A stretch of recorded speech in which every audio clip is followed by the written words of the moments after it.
Assalamualaikum warahmatullahi wabarakatuh dan selamat sejahtera kepada Dr. Abu Zarin dan rakan-rakan sekalian.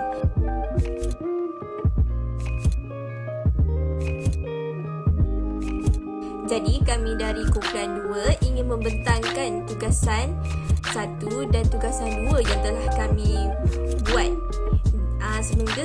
Sebelum itu saya akan memperkenalkan ahli-ahli kumpulan 2 iaitu saya, Amirah Nabilah binti Muhammad Suhdi, Iza Nur Aina binti Salizan, Karen Chai, Aiman Syafiq bin Mat Fadil dan Pauli Irutayam.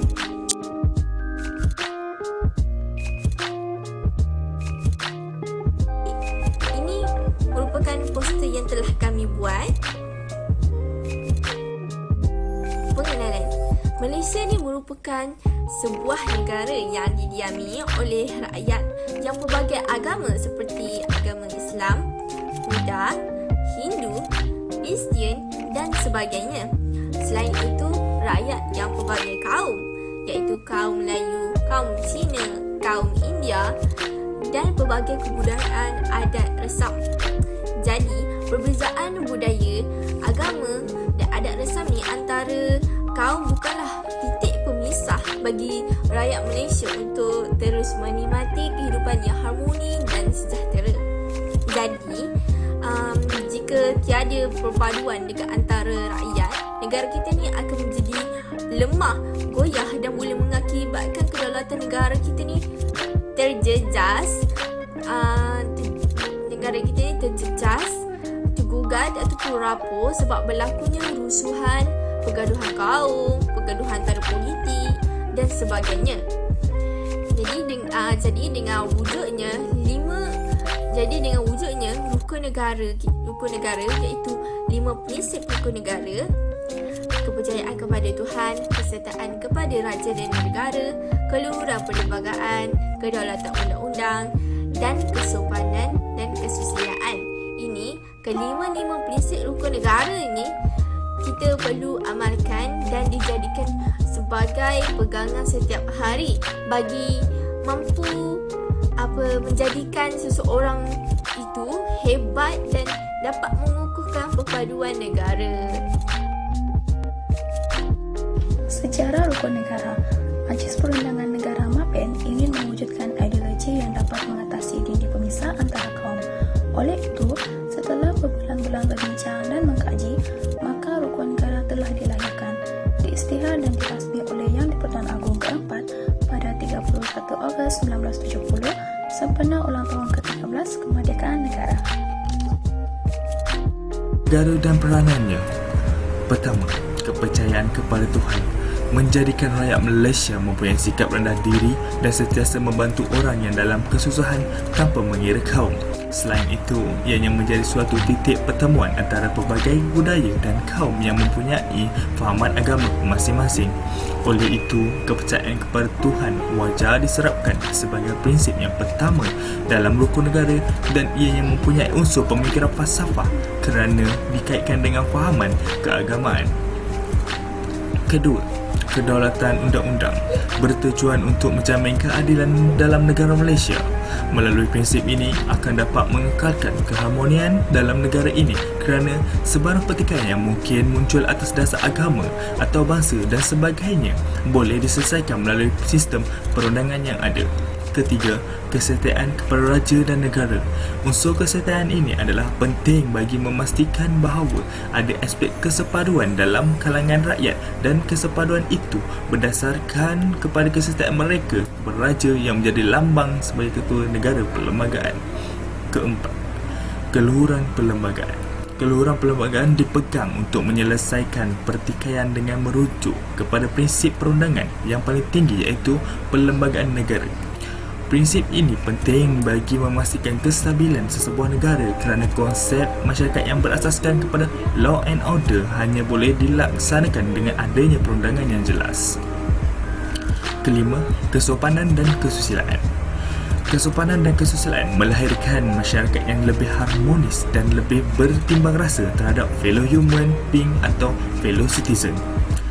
Mereka akan sentiasa mengambil kira perasaan, mempunyai rasa hormat dan tidak balas dengan orang lain dengan secara sopan dan mengekalkan kesusilaan.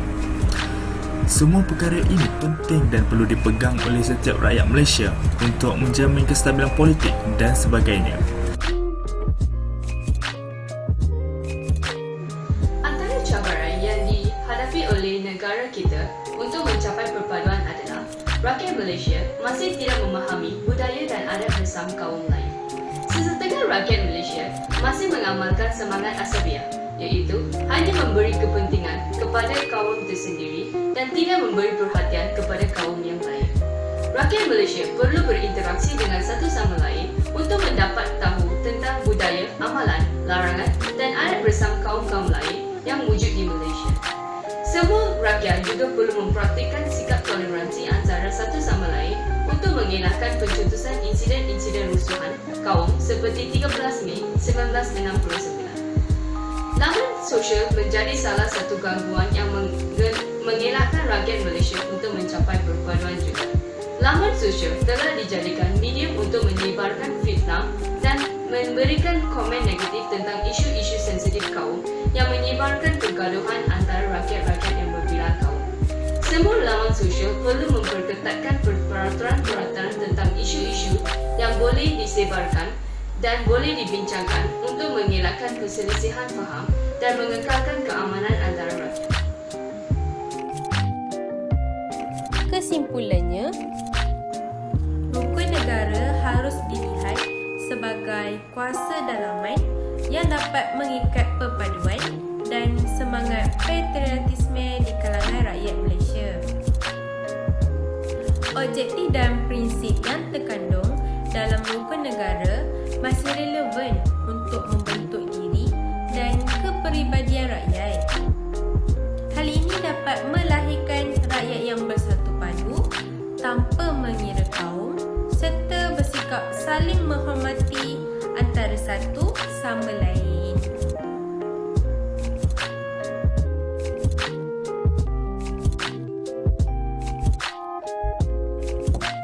Seterusnya, kami akan membentang tugasan 2 yang bertajuk Adab dalam Kehidupan Seharian menurut Berbagai Tamadun. Pengenalan, negara Malaysia mempunyai penduduk yang berbilang bangsa, kaum dan etnik yang tinggal dalam satu kawasan dan berjiran hidup dengan harmoni, damai dan masing-masing bebas melakukan aktiviti harian. Masyarakat Malaysia mempunyai budaya yang membolehkan mereka berinteraksi di antara satu sama lain. Jadi, kebudayaan merupakan keseluruhan cara hidup manusia sama ada dalam bentuk fikiran, perlakuan, kepercayaan ataupun penghasilan dalam sesebuah masyarakat yang diterima oleh sebahagian besar anggota masyarakat itu diwarisi secara turun-temurun, iaitu adat.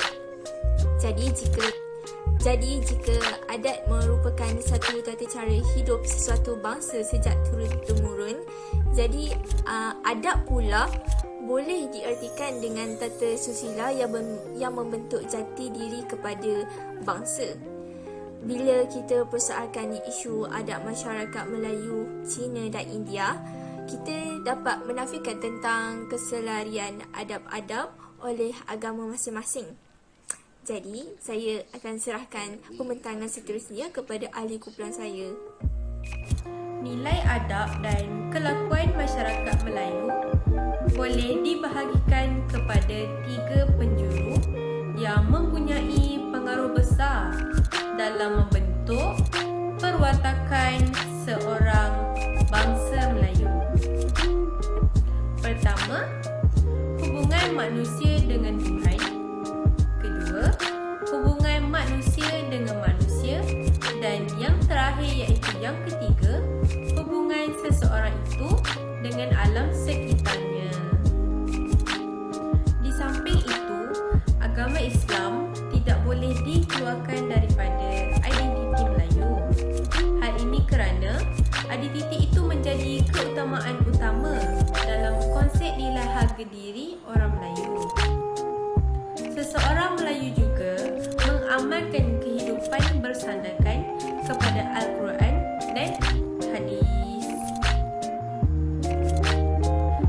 masyarakat Melayu juga sangat menitik beratkan nilai-nilai yang baik dalam berbahasa terhadap kehidupan seharian. Nilai berbahasa ini dibentuk melalui penggunaan beberapa jenis cara komunikasi yang boleh dibahagikan kepada bahasa halus, bahasa kesan, bahasa kasar dan biadab. Hal ini kerana budaya orang Melayu sangat mementingkan seseorang Melayu menggunakan bahasa yang baik dalam memastikan mereka menghormati orang lain. Dalam interaksi keluarga masyarakat Melayu, interaksi tidak selalu bergantung kepada pemilihan perkataan dan struktur ayat. Penekanan utama dalam konteks kesantunan berbahasa iaitu penggunaan bahasa yang sesuai dalam bahasa Melayu ialah cara perkataan atau frasa yang diucapkan dan seringkali disertai oleh gerak badan yang melibatkan air muka, isyarat tangan serta gaya dan kedudukan badan pihak yang bercakap.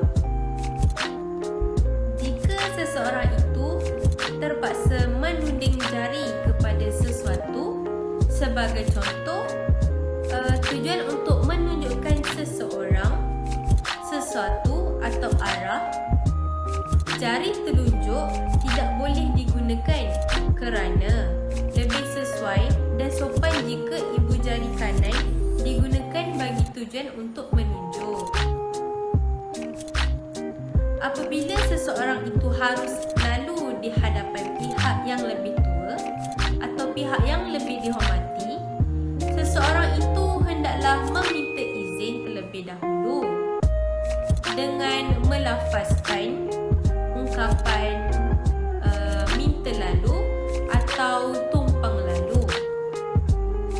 Ucapan ini boleh digantikan dengan perlakuan bukan verbal seperti menundukkan kepala dan membongkokkan badan sedikit ketika lalu sambil meluruskan tangan kanan ke bawah. Terdapat pelbagai jenis adat Islam bagi masyarakat Cina iaitu dari segi kelahiran, perkahwinan dan kematian. Pertama sekali, kelahiran terbagi pada dua jenis, iaitu sebelum kelahiran sebagai contohnya, anak perempuan atau menantu akan dikawal ketat oleh ibu mertua dengan melarang melakukan kerja-kerja berat, menjaga perlakuan dan percakapan seperti dilarang mengeluarkan perkataan-perkataan kesat dan dilarang memukul binatang kerana khawatir bayi tersebut akan mengalami sebarang kecacatan. Seterusnya, selepas kelahiran di mana apabila bayi mencapai umur 1 bulan, masyarakat Cina akan mengadakan kenduri di mana kuih berbentuk bulat yang berwarna merah dan kuning berintikan kacang hitam atau tausu diberikan kepada saudara terdekat dan sebagai pembalasan, saudara tersebut akan menghadiahkan pakaian bayi dan paiti ayam untuk bayi tersebut. Bagi segi perkahwinan pula terbahagi pada 3 peringkat iaitu meminang, di mana seorang wakil belah lelaki akan dipilih untuk pergi ke rumah perempuan bagi membincangkan hal-hal mengenai perkahwinan, mas kawin, peruntukan beja dalam jamuan makanan dan tarikh yang bersesuaian untuk perkahwinan dijalankan. Tidak sembarang isu tawar-menawar kerana bimbang akan menjatuhkan arwah pihak lelaki. Apabila pengantin lelaki bersetuju dengan segala permintaan tersebut, maka menujulah ke arah peringkat pertunangan yang dijalankan berdasarkan kalender Cina dan mengikut bintang kelahiran kedua-dua pasangan. Antaranya ialah sebentuk cincin emas, sepersalinan pakaian, kain dan wang tunai yang akan diberikan semasa acara pertukaran cincin di pejabat pendaftaran perkahwinan. Harus ditekankan bagi masyarakat Cina, semakin besar mas kawin yang diberikan, semakin tinggi martabat dan kedudukan pihak lelaki. Dan bagi peringkat perkahwinan pula, hari perkahwinan tersebut akan berlangsung setahun selepas pertunangan. Baju pengantin sebaik-baiknya berwarna putih, merah atau kuning dan dilarang memakai baju hitam, biru dan kelabu kerana dipercayai warna tersebut melambangkan kematian dan kesedihan.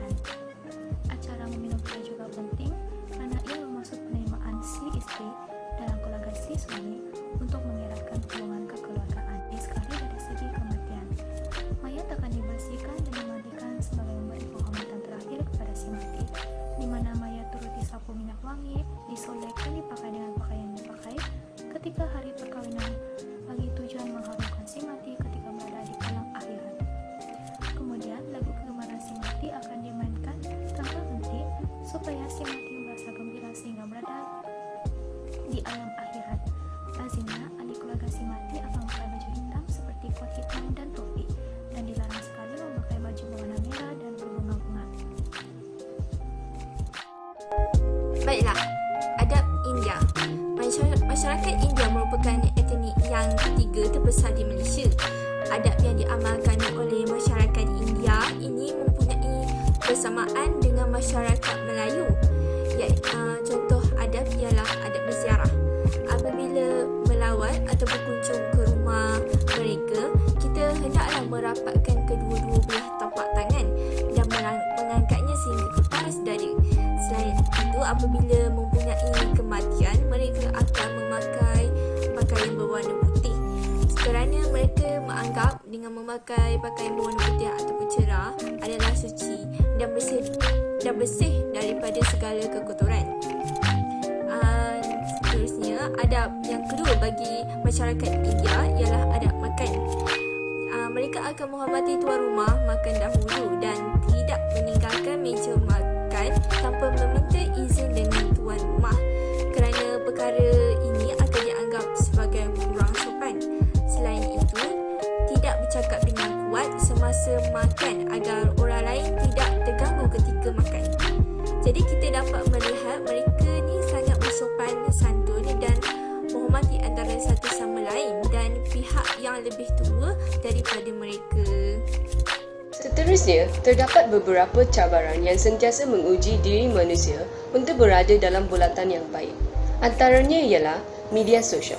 Media sosial dicipta untuk menghubungkan manusia dengan manusia dalam talian dan menjadi platform untuk pemasaran dan penjualan produk atau perniagaan seseorang individu serta sesuatu platform untuk berkongsi dan menyebarkan maklumat dan informasi tentang sesuatu perkara yang sedang berlaku.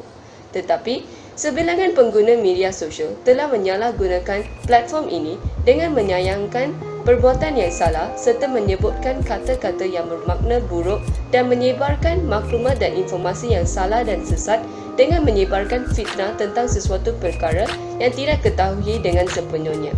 Pengguna-pengguna media sosial seperti ini telah mendorong dan menghasut pengguna-pengguna yang lain untuk melakukan perkara yang sama atas nama trend. Faktor seterusnya ialah gaya keibubapaan seorang anak. Ibu bapa adalah pendidik pertama bagi setiap anak. Mereka adalah sumber yang bertanggungjawab mengajar anak-anak mereka perbezaan dan pertimbangan antara kelakuan, fikiran dan niat yang positif dan negatif. Ibu bapa pada masa kini pula telah terlalu terlibat dalam kecoh-keci dalam dunia realiti untuk mencari nafkah yang diperlukan, di mana anak mereka telah diabaikan dan tidak diberi kasih sayang yang diperlukan. Sebilangan ibu bapa pula tidak pengalaman atau berpengetahuan untuk membimbing anak mereka tersendiri untuk ke arah mencapai kemajuan dalam hidup mereka tersendiri. Ada pula sesetengah ibu bapa yang telah mempelajari dan mengikuti panduan keibubapaan terlalu serius dan sering mengawal semua elemen kehidupan anak mereka, di mana kebebasan anak mereka tersebut telah diambil daripada mereka secara kasar oleh ibu bapa mereka. Faktor terakhir ialah pengajaran nilai-nilai moral tidak diberi kepentingan dalam sekolah dan institusi pengajaran. Walaupun penerapan nilai-nilai murni perlu dimulakan dari rumah, penerapan ini perlu dilaksanakan secara mendalam apabila pelajar mempelajarinya dari sekolah dan institusi pengajaran. Pelajar generasi kini tidak menyedarkan perbezaan antara perbuatan, fikiran dan niat yang baik dan buruk serta tidak mempunyai pengetahuan yang cukup untuk membuat pertimbangan antara perkara yang baik dan buruk. Punca hal ini berlaku apabila adalah kerana keutamaan pada penerapan nilai-nilai murni moral tidak diberikan. Hal ini menyebabkan pelajar untuk melakukan perbuatan yang salah dan tidak senonoh serta tidak menyedari bahawa perbuatan itu adalah salah. Secara berperingkat, perbuatan-perbuatan kecil ini akan menjadi kesalahan yang salah kesalahan yang besar dan mewujudkan seorang individu yang mempunyai tabiat untuk melakukan perkara yang jahat untuk bukan saja menyakiti diri sendiri tetapi orang lain juga. Sosial telah menjadi salah satu faktor yang dikenali sebagai cabaran untuk mempelajari dan mempraktikkan adab. Hal ini kerana media sosial telah disalahgunakan oleh penggunanya dan bukan untuk kegunaan sebenar sebalik ciptaannya. Solusi untuk memperhentikan penyalahgunaan penggunaannya ialah pengurus platform media sosial tersebut perlu memperketatkan dan memperkukuhkan syarat-syarat penggunaan aplikasi tersebut. Pengurus tersebut perlu sedar apa isu yang sensitif dan tidak boleh komen tentang, serta apa isu yang boleh dibincangkan dan boleh beri persetujuan untuk persiaran.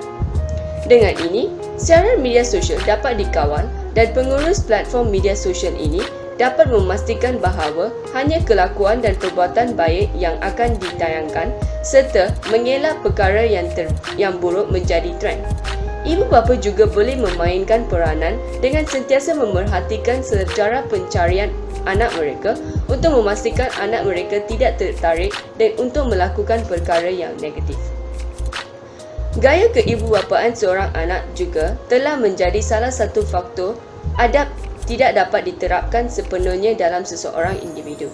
Sebilangan ibu bapa tidak memberikan perhatian sepenuhnya kepada anak mereka dan memberi kebebasan sepenuhnya untuk melakukan apa sahaja yang diminati.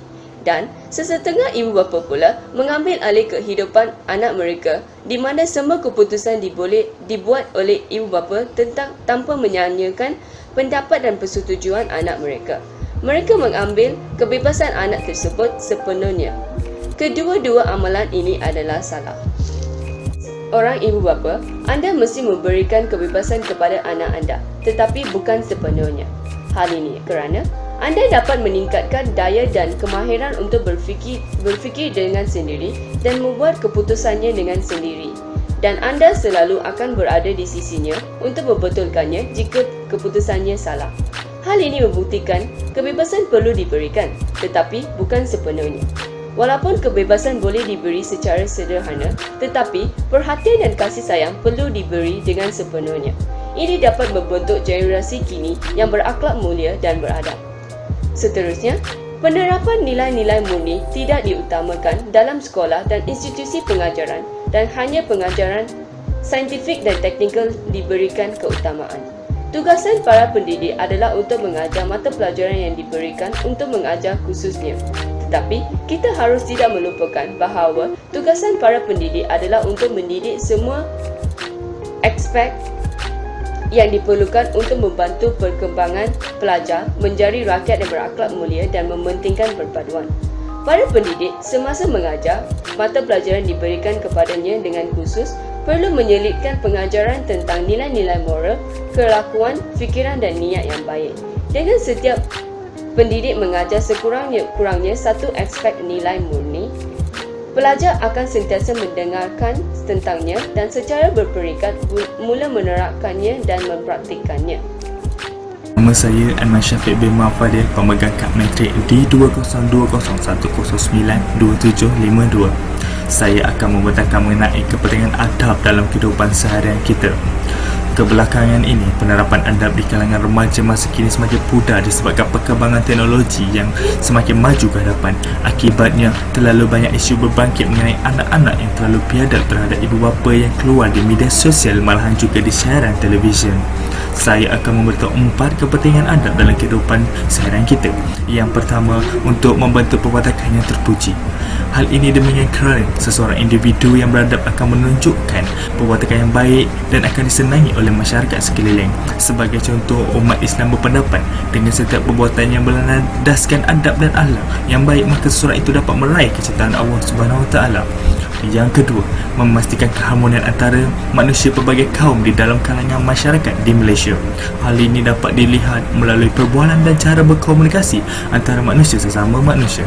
Ibu bapa perlu mengajar anak-anak untuk beradab ketika bercakap dengan individu yang lebih berumur daripada mereka.